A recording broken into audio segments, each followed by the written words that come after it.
I think every year ಪ್ರತಿಯೊಂದು ದಿನ ಪ್ರತಿಯೊಂದು ಮೂಮೆಂಟ್ ಪ್ರತಿಯೊಂದು ಕ್ಷಣದಲ್ಲಿ ನಾವು ಏನಾದರೂ ಹೊಸದಾಗಿ ಕಲಿಬೇಕು ಅಂತ ಒಂದು ಮನಸ್ಸಲ್ಲಿ ಒಂದು ಆಸೆ ಇರುತ್ತೆ. ಆ್ಯಂಡ್ ನಾನು ಯಾವುದೂ ಆ್ಯಕ್ಟಿಂಗ್ ಸ್ಕೂಲಿಂದ ಬಂದಿಲ್ಲ. I have not done any training in acting. ನಾನು ಆ್ಯಕ್ಟರ್ ಆಗಬೇಕು ಅಂತ also happen to me by destiny. So first ಡೇಯಿಂದ ಹಿಡಿದು ಇವತ್ತುವರೆಗೂ ದಿನ ಕಲಿತಾನೇ ಇದ್ದೀನಿ. ಪ್ರತಿಯೊಂದು ದಿನ ಕಲಿತಾ ಇದ್ದೀನಿ. I think that as an actor, as a person, your journey should be about learning, about experiencing ಪ್ರತಿಯೊಂದು ದಿನ as it is. I think that is really important for a person. And ಒಂದು ನೆವರ್ ಗಿವಿಂಗ್ ಅಪ್ ಸ್ಪಿರಿಟ್ ಅನ್ನೋದು ಏನಿದೆ ಅದು ತುಂಬಾ ಮುಖ್ಯವಾಗಿರುತ್ತೆ ಒಂದು actor ಜರ್ನಿಯಲ್ಲಿ. And I think ಒಂದು female actor ಆಗಿ, ಒಂದು ಫೀಮೇಲ್ ಲೀಡ್ ಆ್ಯಕ್ಟರ್ ಆಗಿ ಒಂದು ಬೆಂಚ್ ಮಾರ್ಕ್ ಕ್ರಾಸ್ ಮಾಡಿದ್ದೀನಿ ಅಂದರೆ ತುಂಬಾ ಹೆಮ್ಮೆ ಅನಿಸ್ತಾ ಇದೆ ನನಗೆ. ಇದು ಕೊಟ್ಟಿರೋ ಪ್ರೀತಿ ಆಗಿರ್ಬೋದು, ಸಪೋರ್ಟ್ ಆಗಿರ್ಬೋದು, ಸಮ್ಟೈಮ್ಸ್ ಎಂಕರೇಜ್ಮೆಂಟ್ ಆಗಿರ್ಬೋದು, ಸಮ್ಟೈಮ್ಸ್ ಡಿಸ್ಕರೇಜ್ಮೆಂಟ್ ಆಗಿರ್ಬೋದು. ಎಂಕರೇಜ್ಮೆಂಟ್ ಬಂದರೆ ತುಂಬ ಖುಷಿ ಆಗುತ್ತೆ. ಬಿಕಾಸ್ ಯು ಲೈಕ್ ಎಂಕರೇಜ್ಮೆಂಟಲ್ಲಿ ನೀವು ಓಕೆ ಇನ್ನೂ ಚೆನ್ನಾಗಿ ಮಾಡಬೇಕು ಅಂತ ಇದೆ. ಡಿಸ್ಕರೇಜ್ಮೆಂಟ್ ಬಂದಾಗ ಇಟ್ಸ್ ಆಲ್ವೇಸ್ ಒಂದು ಎಕ್ಸ್ಟ್ರಾ ಶಕ್ತಿ ದಟ್ ಓಕೆ ಏನಾದರೂ ಇನ್ನೂ ಜಾಸ್ತಿ ವರ್ಕ್ ಮಾಡಿ ಪ್ರೂವ್ ಮಾಡಬೇಕು ಅಂತ ಏನಾದರೂ ಡಿಫ್ರೆಂಟಾಗಿ ಮಾಡ್ತಾಯಿದ್ದೀನಿ. But it's been beautiful. The only one word that I can express it in is gratitude. ತುಂಬಾ ಥ್ಯಾಂಕ್ ಯು ಹೇಳೋಕ್ಕೆ ಇಷ್ಟಪಡ್ತೀನಿ ಎಲ್ರಿಗೂ. ಯಾರ್ಯಾರು ಎನ್ಕರೇಜ್ ಮಾಡಿದ್ದಾರೆ ಅವ್ರಿಗೂ, ಯಾರ್ಯಾರು ಡಿಸ್ಕರೇಜ್ ಮಾಡಿದ್ದಾರೆ ಅವ್ರಿಗೂ.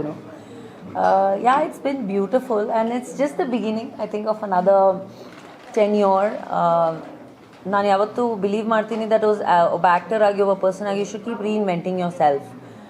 And I think that's what I am doing every day. And this year is beautiful. ಇವತ್ತು ಆರ್ ಕ್ವೀನ್ ಅನ್ನೋದು ಒಂದು ಟೈಟಲ್ ಆಗಲಿ ಅಥವಾ ಒಂದು ಹೊಸ ಪದ ಆಗಲಿ ಕೊಟ್ಟಿರೋದು ಜಾವಾ ಟೀಮ್ ಅವರು. So I really want to thank Rajavardhan for this because it was his vision.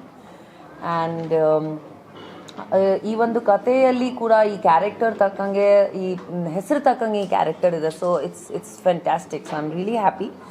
And ಬಹುಶಃ ಈ ಲೈನಪ್ ಆಫ್ ಫಿಲ್ಮ್ಸ್ ಈ ವರ್ಷ ಕೂಡ ತುಂಬ ಇಂಟ್ರೆಸ್ಟಿಂಗ್ ಆಗಿದೆ. So let's wait.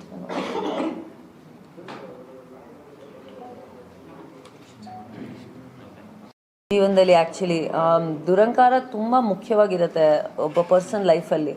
ಬಟ್ ಅದನ್ನು ಯಾವ ಮಟ್ಟಿಗೆ, ಯಾವ ಲೆವೆಲ್ಗೆ, ಯಾವ ರೇಂಜಿಗೆ ನೀವು ಮಾಡ್ತೀರಾ ಅದು ಒಂದು ನಿಮ್ಮ ಮೇಲೆ ಇರೋದು.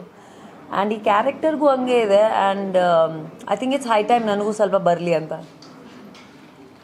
ಪ್ರತಿ ವರ್ಷ ನಿಮ್ಮ ಬರ್ಡೇನಲ್ಲಿ ಪೌರ ಕಾರ್ಮಿಕರು ಸ್ಪೆಷಲ್ ವಿಶ್ ಮಾಡ್ತಾರೆ. ಇವತ್ತು ಕೂಡ ವಿಶ್ ಮಾಡಿದ್ದಾರೆ. ಅದು ದೊಡ್ಡ ಹಾರ, ಅದು ದೊಡ್ಡ ಹಾರ ನನಗೆ ದೊಡ್ಡ ಸರ್ಪ್ರೈಸ್ ಥರ ಇತ್ತು. ನಾನು ಯಾವತ್ತೂ ಏನಾದರೂ ಮಾಡಬೇಕಾದ್ರೆ ರಿಟರ್ನಲ್ಲಿ ನಾನು ಯಾವತ್ತೂ ಏನಾದರೂ ಮಾಡಬೇಕಾದ್ರೆ ರಿಟರ್ನಲ್ಲಿ ಯಾವತ್ತೂ ಏನೂ ಎಕ್ಸ್ಪೆಕ್ಟ್ ಮಾಡಲ್ಲ. ಬಿಕಾಸ್ ನಾವೇನು ಮಾಡ್ತೀವಿ ಅದು ನಮ್ಮ ಕ್ಯಾರೆಕ್ಟರಿಸ್ಟಿಕ್. ಬೇರೆಯವ್ರು ಏನು ಮಾಡ್ತಾರೆ ಅದು ಅವ್ರ ಮೇಲೆ ಬಿಟ್ಟಿದ್ದು.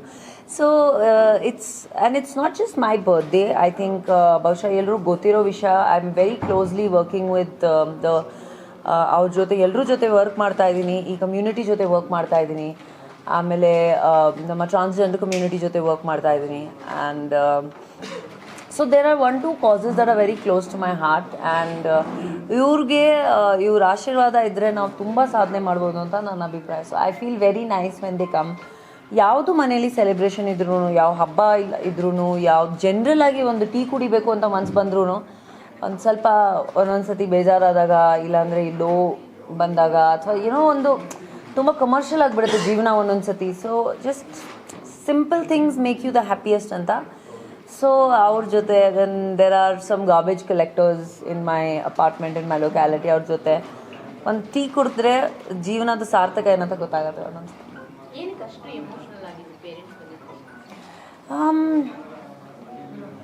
I think every child is very emotional.